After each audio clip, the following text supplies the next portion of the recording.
Hello everyone, I am Professor Ashwini Naik and this is third lecture of income tax for BCom 5th semester students.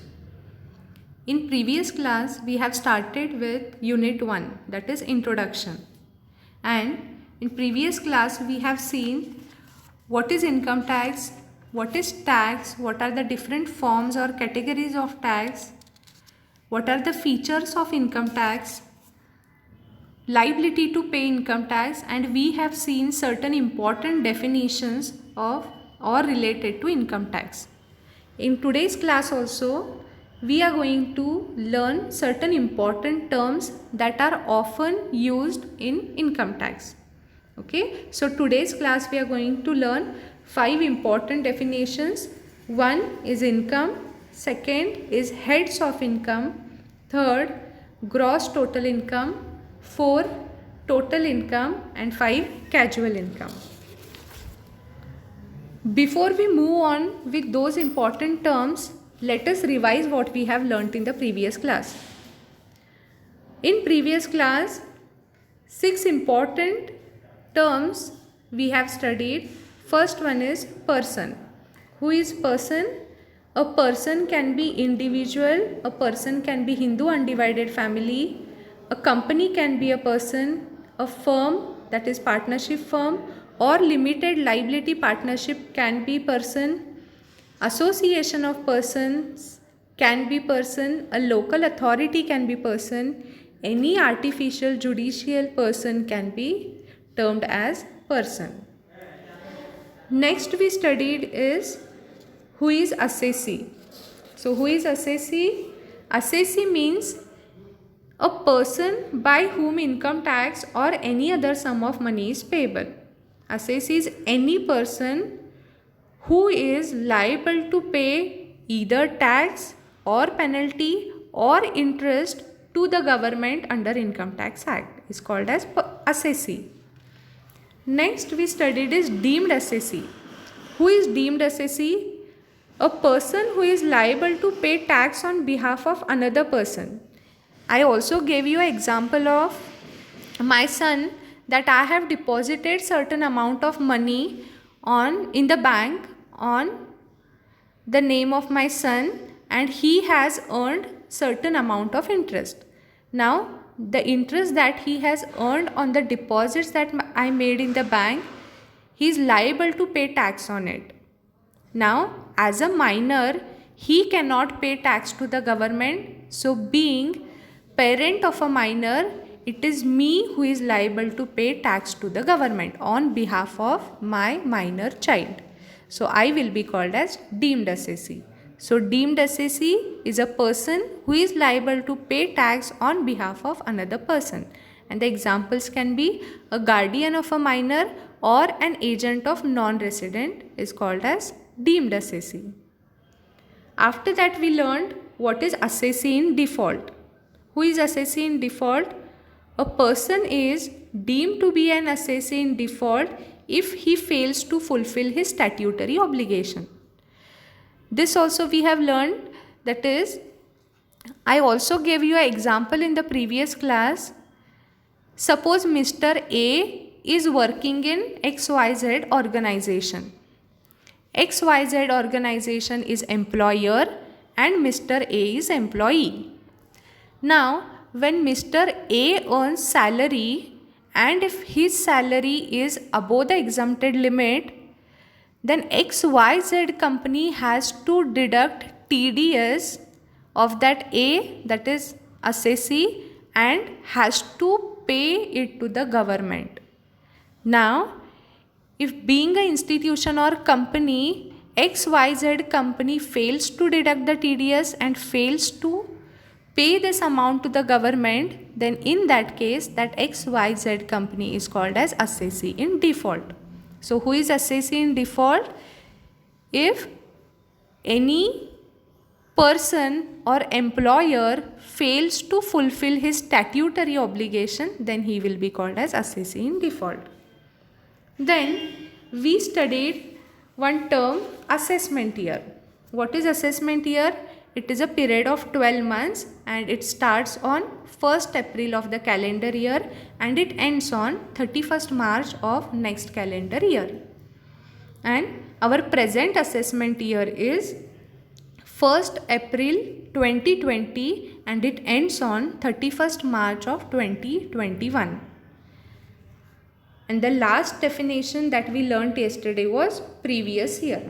What is previous year? The year in which the income is earned is known as previous year. Previous year is also a year of 12 months which starts on 1st April and ends on 31st March. But the previous year is exactly before the assessment year. Now our assessment year is 2020-21. So what will be our previous year? 2019-20 is our previous year. So you should be knowing these two terms, what is assessment year and what is previous year. We are going to repeat these terms throughout this semester as well as next semester. Assessment year and previous year. Assessment year is from 1st April 2020 to 31st March 2021 and our previous year is 1st April 2019 to 31st March 2020. Now let us move on to today's class.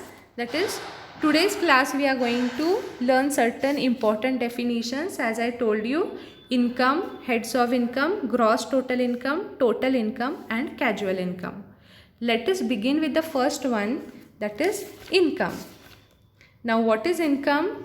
Income is a periodical monetary return with some sort of regularity.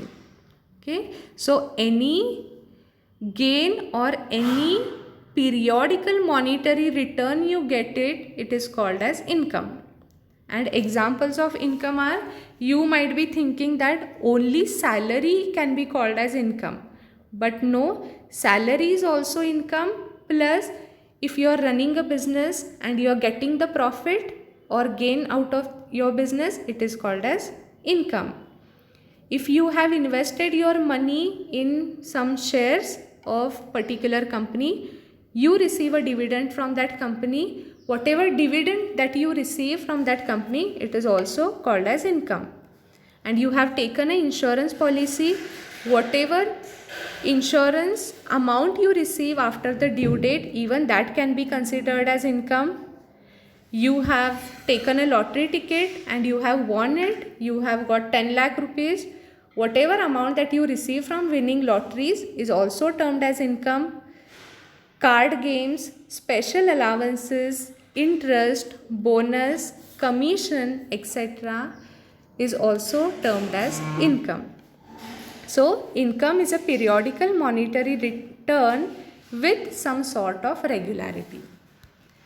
Coming to next part, what is tainted income? Income earned through an illegal business or profession or activity is called as tainted income.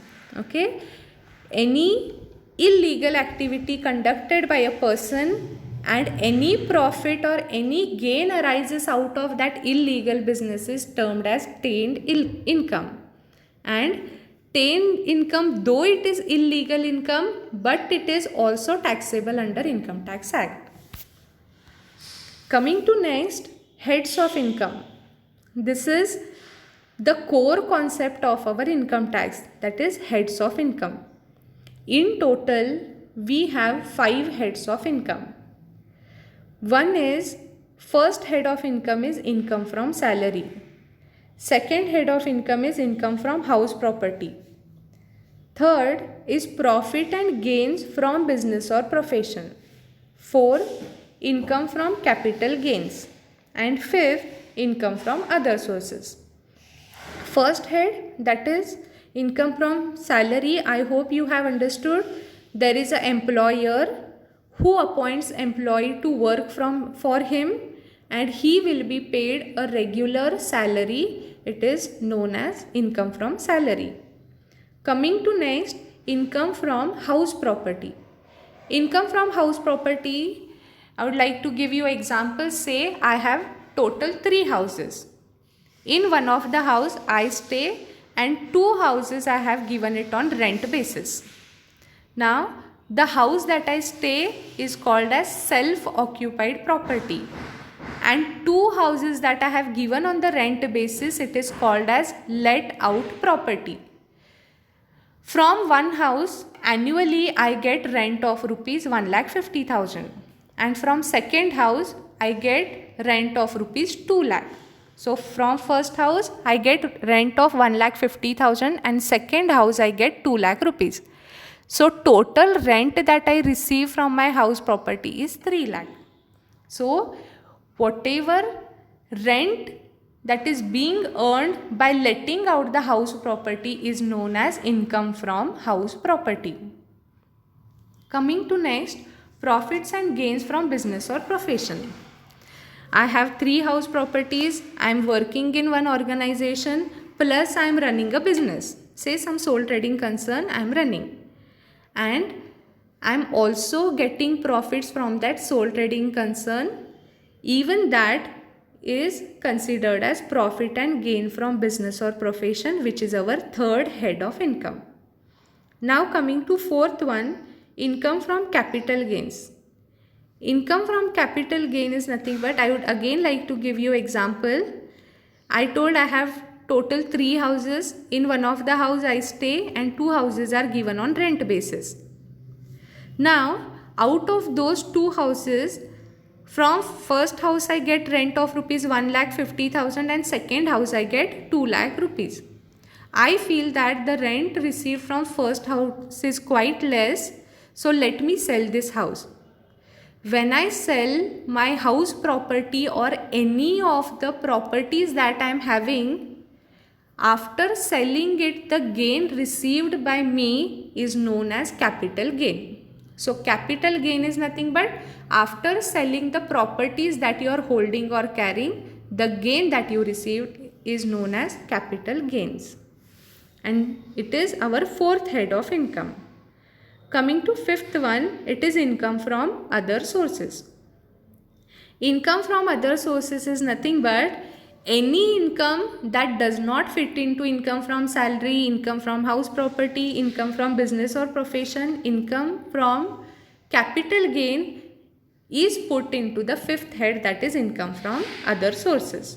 So any income that does not fit into first 4 categories is income from other sources. I would like to give you examples for income from other sources, that is the interest received from bank deposits. We made a fixed deposit and we receive interest on it.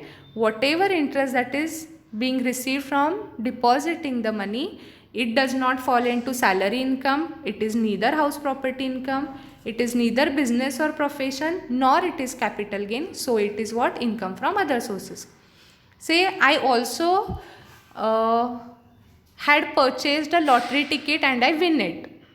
So winning from lottery, it is neither salary income nor house property, business, profession or capital gain. So it is what? Income from other sources.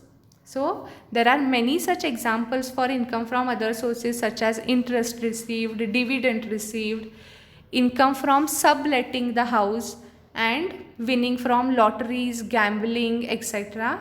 covers under income from other sources. So total, how many heads of income do we have? We have 5 heads of income. One is income from salary, second is income from house property, third is profit and gains from business or profession, 4 income from capital gains, 5th income from other sources. Moving on to next, gross total income. What is gross total income? It is sum total of incomes under 5 different heads of income computed as per income tax provision. Now, what does this mean? You keep on calculating the amounts I tell in my example. I earn income from salary, say rupees 5 lakh. My salary income is 5 lakh. Income from house property, as I told you, one of the house I have sold and I have only one house that I receive rent of rupees 2 lakh. So income from house property is only 2 lakh. Income from salary is 5 lakh. Third head of income is income from business or profession. I am running a sole trading business and I get profit of rupees again 5 lakh from that business. That is 5 lakh. Fourth head of income is capital gain. I told you from one of the house I was not getting enough of the rent. I was just getting 1,50,000 rupees. So I thought of selling that house property, and after selling that house property I received 20 lakh rupees. So income from salary is 5 lakh, income from house property is 2 lakh, business or profession income is 5 lakh, and capital gain is 20 lakh. Thus, and income from fifth head, that is income from other sources, I receive is 1 lakh rupees.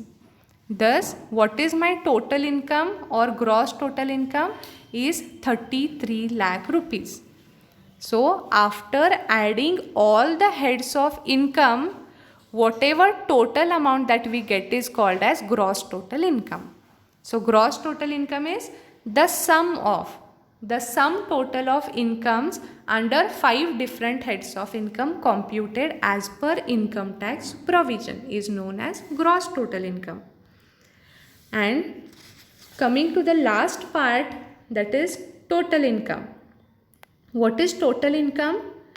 Total income of an assessee means the gross total incomes as reduced by the amount permissible as deduction under section 80C to 80U.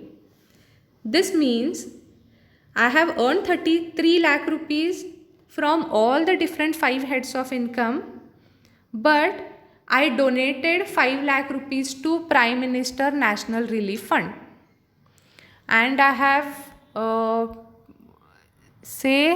I have taken insurance policy of rupees 1 lakh. Now total investment that I made is 6 lakh rupees. From 33 lakhs, when we deduct 6 lakh rupees, I am left with how much? 27 lakhs. So 27 lakh is nothing but total income. So after deducting the gross total income under section 80C to 80U, the remaining amount which is taxable is known as total income. So total income is also known as taxable income. Why? Because on total income only the tax is levied or tax is computed. Last part, that is casual income. These are incomes earned casually during the financial year without any effort. What are the incomes that you earn taking without any efforts? Can you name? Yes, it is given in the PPT. Winning from lottery, race horses, crossword puzzle, gambling, betting. Here you need not make any physical or mental efforts to earn the money. From winning from lottery, you just need to buy a ticket. Race horses, you just have to bet for it. Crossword puzzles, gambling, betting, etc.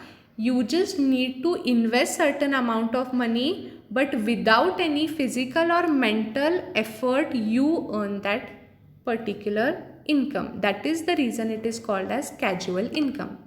So casual income are those incomes earned casually during the financial year without taking any of the effort.